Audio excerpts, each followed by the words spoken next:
Welcome back, everyone. I'm Tom Murphy, and this is Trinidad Now on TTTV Channel 71. You can also find us on YouTube on Trinidad Times TV 71. With me today is current County Commissioner Gary Hill, who's running in District Number 2. District Number 2. Gary, thank you for joining us. Thank you for having me. Okay. Gary, this is your first time on, so I'm going to be easy on you today. Nothing too hard. We got water there. If you dry up a little bit, it's fine. Take a drink while you're talking, do whatever. But as I've done with all my other candidates, I know you're a lifelong resident of Los Angeles County. Yes, sir. But you have to remember, some of the people that are going to watch this have not lived here all their life, and they don't know you. Some people that are voters have only been here for a few years. And so what I like to do is start out, and if you want to go all the way back to diapers or grade school, that's fine. but tell people who you are and you know what your background is growing up here, and any personal background, wife, kids, and those types of things. Well, I was born here in Trinidad a few years ago. Okay. I was raised at Thatcher. As a young man, a kid, I knew I wanted to be in the cow business. I think I learned my profession from a couple of the best there was, my dad and my father-in-law. There was a lot of boys, a lot, 10 or 15 in the country down there, and one girl, and I was the lucky one that caught her. We've been married that's Kathy, right? Kathy. We've been married about 45 years, maybe working on 46, I guess. Was she underage when you got married, or was this legal back then? It was. All right. You don't seem old enough to have been married that long. Well, we were young.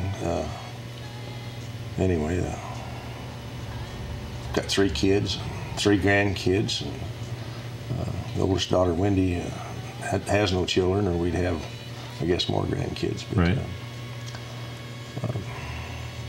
Ranched, small business. Kathy and I have been through some pretty tough times. Inheritance tax laws and stuff cost us a lot of money, but I believe her and I as a partnership have been real successful, and I'm really proud of that. I've also spent most of my adult life, from 20 on anyway, serving on various boards. I served 18 years on the Honey School Board. Really proud of that. We hired a good man while I was there to run the school district. And who was that? Jasper Botero. Right. I learned an awful lot from Jasper and serving on that school board, and that was I accused Jasper of being my college professor, and I learned about a lot of other things other than the cow business. When you're dealing with parents and kids, you learn a lot of things. But, right. Did that. I served 20-some years on the Trinidad Roundup Association and Fair Board. I believe I took Dean Mabry's place on the Roundup Association way back yonder. That was an experience. Got to work with a lot of people. Fair Board, of course, is with kids, and even though I'm not there anymore, I participate in 4-H and the 4-H sale. And if you come to my office, you'll see how much money I've spent since I've been commissioner out there. But right. Helping kids, even though I'm not a real good kid person, they're our future, and I've always tried to do what I can to help kids. And I spent 20 years on the Spanish Peaks Purgatory River Conservation District. Actually, it was just the Purgatory River for a while. We combined the districts, and Stan Barron was always the president. Unfortunately, Stan we lost him, and he's a good friend of mine. I got to be the president after that, and the board while I was sitting there, and thanks to Century Savings and Loan, we bought the Lazy Y feed store, and the district owns it. We've about got it paid off, and that's something that a lot of people don't know a lot about. But that conservation district through the USDA and that they bring about $4 million a year into the community, makes a few jobs. Right. Actually, the last couple of years, I don't know what the figures would be, but it's probably more than that. Well, I don't know much about ranching. What is the feed store? What does that do for the ranchers and stuff? Now, remember, I'm a city boy. It's not a feed store anymore. It's the USDA office. Okay. The Conservation District owns it. If you go there, the NRCS, okay, which is a National Resource Conservation Service, and the FSA, the Farm Service Agencies there, There's actually a conference room there that I use for meetings once in a while. They have, unlike the courthouse, they have air conditioning. That helps. And it is a public facility because the district owns it. So yeah. And if you live somewhere in the county, you're probably paying a half a meal. That's all they can allowed by law into the district. So as soon as that building's paid off, that will that money's going to go back into programs to help people here, and it already is because they're ahead of their payments. And there's a lot of other boards I've served on, but I guess most of my grown life just want to help people. Always have, and I hope I have where I've been, and I think probably I have, or I wouldn't be sitting where I'm sitting. So. Right. I've known most of the commissioners way back through yonder. I got involved in politics over a hazardous waste site that some people wanted to put in this county a long time ago. That was up in Aguilar, wasn't it? Actually, it was out there by me. Really? Yeah. And, was it to go underground, or? They were going to build a big pit and put it underground, and it was almost approved before we found out about it. And I could tell you a story or two, but I won't. But anyway, that's how I sort of got in politics, and next thing I knew, I was a caucus chair, and then on the executive committee, and then in 2007, I believe, there was a vacancy, county commissioner seat. About 8 of us throwed our hat in the ring. And I was there for that. I filmed that one. I think a few people were surprised that I was the one that got appointed out of there, but I'd done a lot of work in the party, and those people knew me, even if a lot of other people didn't. And as a commissioner, I've been there just pretty close to 6 years now. Right. I'm finding people still don't really know who Gary is. Right. And that's not so important to me as that I know I'm doing my job. And it's the job's a little deeper subject than a lot of people think. Right. I still have people think it's a 2 meeting a month job, and I think we're actually meeting 4 times a month, including work sessions, and it's well, if they paid you by the hour, it ain't enough. And fortunately, I have Kathy and my son Clint and his family are taking care of the ranch, and I pretty much didn't donate full time to that job. Right. And, been real lucky. I've been the CCI rep pretty much since Ken Torres left. And what is CCI? Tell people what that is. That's Colorado Counties Incorporated, and all the counties pay dues.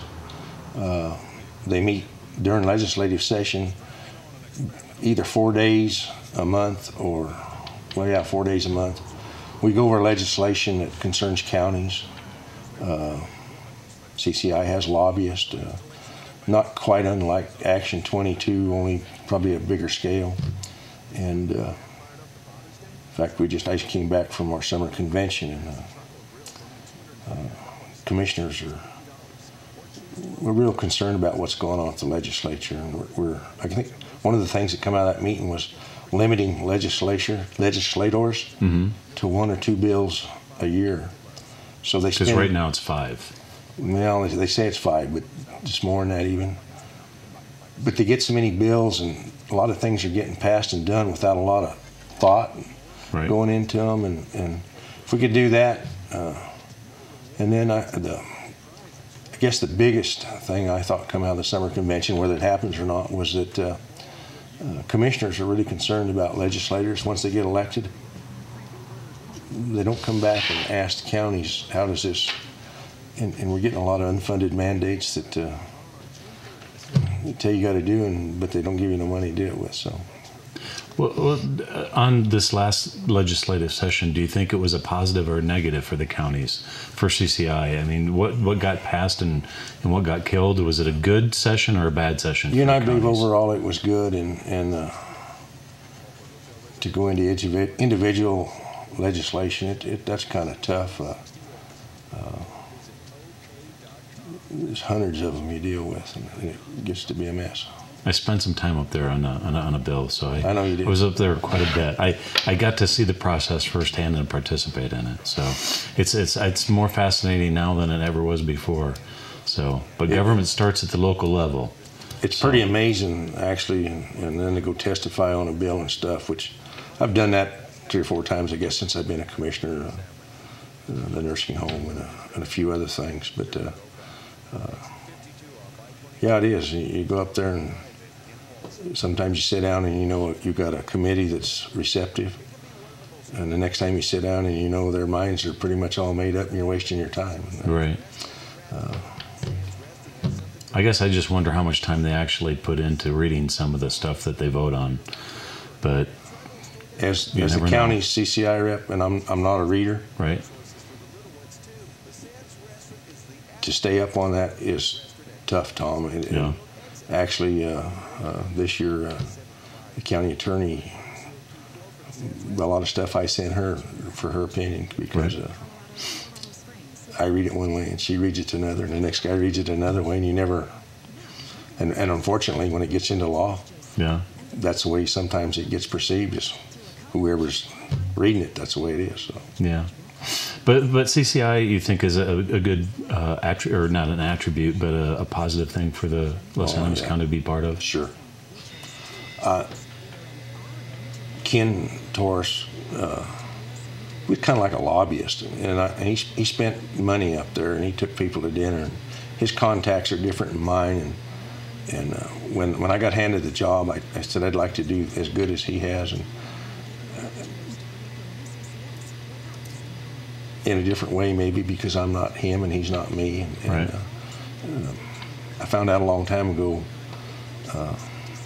you can't be somebody else. You're just who you are, and right. Take it and run with it, and God give you whatever you got. And it's an important attribute to a county commissioner to have, I think, Gary.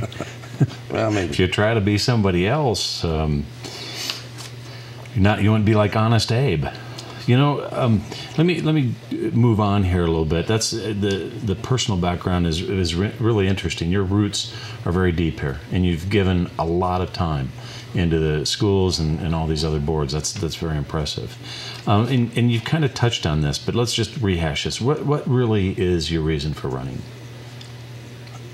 You know, I guess I think I have something to contribute. In some ways, our county community has a not so good reputation. I'd like to change that in a positive way, and I really believe you've got some commissioners that are doing that, and I don't know if that ought to be. No, that's fine. Integrity is a big part of the job, and right. If you look at our national deal, and I'm not taking money for campaign contributions. I don't believe in it. I believe if you owe somebody, they're going to come ask you a favor, right. And if you do the favor and it's against what you feel is right or wrong, then well, anyway. Yeah. Happens on the national level all the time. Right. It's not about doing what's right for the people. It's about paybacks. And right. I don't want to be in that position, and you still have friends out there, and I'm no different than anybody else. Sometimes it's hard to say no, but right. There needs to be a right and a wrong, and sometimes it's a fine line. So